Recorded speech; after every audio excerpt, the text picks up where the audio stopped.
Bonjour à tous, aujourd'hui je vous fais une petite vidéo de présentation sur les bases de Docker, donc vidéo qui fait suite à l'article Docker, les bases, présent sur valentine.fr.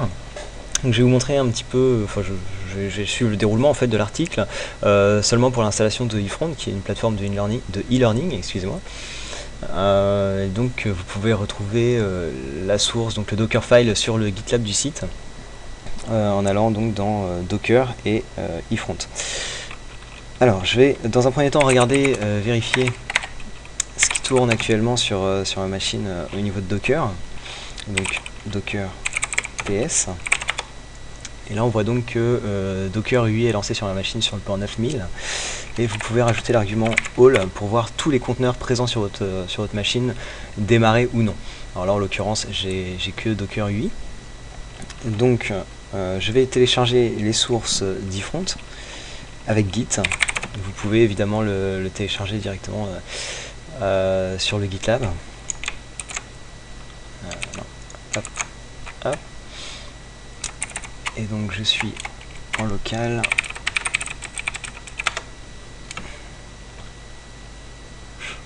Ouais. Donc je vais le cloner. J'oublie la moitié des commandes. Voilà. ls. Et donc là on voit bien qu'il a ajouter le dossier eFront dans lequel on va se placer. Donc cd eFront. Voilà. On regarde ce qu'il y a dedans et donc on retrouve bien un autre Dockerfile avec le README donc, qui est présent pour le GitLab. Et donc maintenant on va builder ce Dockerfile pour en faire une image que Docker va pouvoir utiliser par la suite. Donc Docker build. Et on va l'appeler eFront. Et je mets un point derrière pour lui préciser qu'on est déjà à la racine du dossier concerné. Évidemment, si vous ne vous êtes pas placé auparavant dans ce dossier, il faudra lui indiquer le chemin derrière au lieu du point. Donc là, il va traiter ce Dockerfile en exécutant toutes les commandes qui ont été entrées à l'intérieur du fichier. Il faut absolument que votre Dockerfile, si vous en créez, se nomme Dockerfile pour que Docker puisse comprendre que c'est ce fichier qu'il doit utiliser pour créer votre image. Donc là, en fait, il va aller télécharger tous ceux dont il a besoin. Il va réaliser toutes les commandes dont il a besoin. Dans ce Dockerfile, j'ai précisé qu'il fallait qu'il utilise les sources de Debian, donc il va aller chercher dans les dépôts les outils dont il a besoin pour faire fonctionner tout ça. Donc ça peut prendre un petit peu de temps. Il va aussi télécharger eFront, les sources d'eFront. Je vais mettre la vidéo en pause en attendant que ça se termine tranquillement. Voilà, donc la génération de l'image est terminée. Donc on voit bien, il nous précise bien que le build est un succès. Alors on va vérifier que l'image soit bien présente sur notre machine. Alors, Docker image. Et donc on voit bien que eFront a été créé ici et qu'il a comme idée ceci. Donc maintenant qu'on a l'image, on va pouvoir générer notre conteneur. Donc on va simplement faire un docker run en mode démon sur le port 80. Et donc l'identifiant 14 T5 2 BD. Ok. Et donc là il nous indique que le conteneur a été créé et qu'il est lancé. Donc on va vérifier ça avec sudo docker ps. Alors là on voit bien qu'on a eFront qui est démarré sur le port 80 et qu'il est quand même en écoute sur le port 443, mais je ne vais pas préciser. On aurait pu effectivement rajouter un -p et 443 2.443 donc pour avoir un protocole sécurisé. Et là donc il nous indique que c'est lancé depuis 11 secondes, que le conteneur a été créé il y a 11 secondes du coup, puisqu'il a lancé en même temps. Voilà. Donc à partir de ce moment-là, vous pouvez accéder par votre navigateur hein, sur le port 80 en local. Vous pouvez accéder à iFront qui va vous demander de finaliser l'installation. Il faut savoir que sur ce Dockerfile, je n'ai pas inclus de serveur SQL, donc il faudra lui configurer un serveur SQL autre, donc qui tourne ailleurs, peut-être pas forcément sur votre machine locale ou éventuellement sur votre machine locale, mais que vous aurez installé indépendamment de cette installation là. Une fois que vous avez votre image et que vous l'avez lancée une première fois avec la commande run, cette image vous pouvez la déplacer éventuellement, alors la garder bien sûr sur ce serveur là, mais aussi l'importer sur un autre serveur et refaire cette commande run en lui précisant peut-être d'autres arguments. Il faut savoir qu'une fois que vous avez tapé cette commande, en fait votre conteneur est créé. Vous ne pouvez pas retaper run qui va régénérer en fait une nouvelle fois à partir de l'image un conteneur. Donc là c'est pas le but si vous l'avez déjà fait. Donc, vous pouvez éventuellement donc stopper ce conteneur, docker stop, et donc là alors, je vais utiliser son nom qui est un peu long parce que son nom est ici. Alors j'ai pas encore traité de ce sujet, on peut modifier les noms des conteneurs ou des images que vous créez, sachant que là le nom iFront c'est nous qui l'avons choisi au moment du build.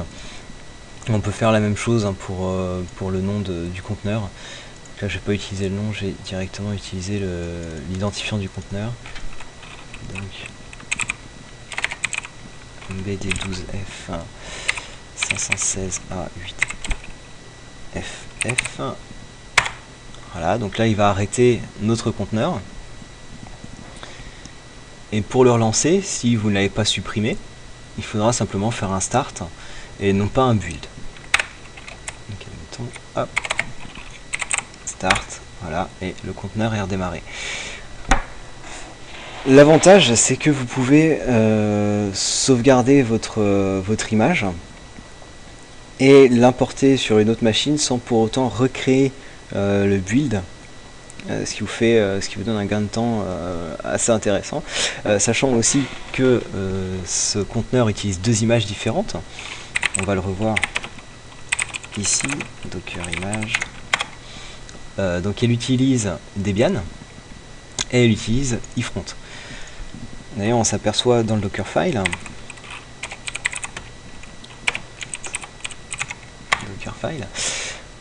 voilà, que nous avons donc ici, on lui indique bien qu'il faut utiliser les sources de Debian pour pouvoir créer notre serveur. Donc ça c'est le contenu donc, du Dockerfile qui lui indique aussi donc là qu'il faut rajouter les dépôts donc de Percona, puisque c'est un serveur sous Percona. Je sais plus si je parlais d'Apache, mais c'est pas le cas, c'est bien Percona qui est utilisé ici. Et ensuite, ah bah si, il y avait Apache. Et donc, ah oui, alors là, ouais, je sais pas pourquoi, j'ai dû, je sais pas trop ce que j'ai fait. Bon, en tout cas, il met à jour le serveur, il installe Apache, il va donner les droits qu'il faut au dossier concerné. Créer aussi les dossiers concernés, il va installer PHP, PHPMyAdmin pour pouvoir atteindre son serveur SQL et créer les bases de données nécessaires au bon fonctionnement d'iFront. On installe unzip pour pouvoir dézipper les sources d'iFront et wget pour pouvoir télécharger ces sources. Donc ici, donc avec la commande wget, on va aller chercher les sources d'iFront, on va les décompresser et les envoyer dans le dossier 3W. Alors bien sûr là je les ai passés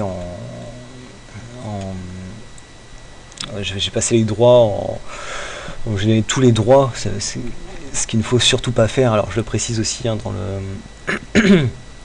dans le GitLab, quand vous téléchargez cette source là, il faut surtout pas mettre en 777 évidemment, puisque ça va poser des problèmes de sécurité. Là je l'ai fait pour simplifier la chose, mais bien sûr il faut retravailler ça et redonner les droits appropriés à votre iFront. Et enfin, j'expose, j'ouvre les ports 80 et 443 pour que ce soit accessible depuis l'extérieur. Puis, avec cette commande, je lance Apache au démarrage du conteneur. Je lance automatiquement pour éviter de prendre la main en ligne de commande sur ce conteneur et le démarrer directement en mode démon pour qu'il tourne sans arrêt et sans qu'on puisse l'interrompre en quittant malencontreusement un terminal ou quoi que ce soit. Voilà, donc pour cette petite présentation, j'en ai terminé. Je vous conseille d'aller voir pour ce qui est du reste sur le site donc ce fameux billet que j'ai fait donc sur Docker et qui vous présente un petit peu les différentes commandes qu'on a, donc à savoir les commandes que j'utilise actuellement, donc Docker Image, Docker PS, PS All, etc. Si je vais peut-être supprimer du coup mon conteneur puisqu'il n'est plus utile, donc je vais l'arrêter. C'est un petit peu long, je pourrais même je vais le killer. Il y a la commande kill aussi qui est c'est un arrêt un peu qu'il faut éviter en fait. Et comme j'ai pu utiliser la machine, donc je la supprime avec RM, donc une commande classique. Et de la même façon, je vais retrouver mes images et je vais supprimer donc l'image d'ifront, donc avec RMI cette fois-ci, pour préciser que c'est dans les images.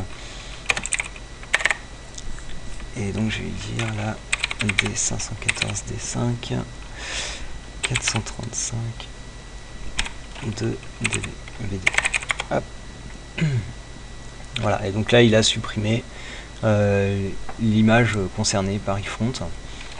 Du coup, si je retourne dans mes images, elle n'est plus présente. On a libéré un petit peu de place parce que ça faisait quand même 358 mégas. Avec toutes les sources qu'il lui fallait et ifront compris. Donc voilà pour ce qui est des bases. Donc je referai probablement d'autres vidéos sur Docker, hein, des vidéos qui rentreront un petit peu plus dans le sujet, on approfondira un petit peu ça, et notamment au niveau des nommages, du renommage des images ou des conteneurs.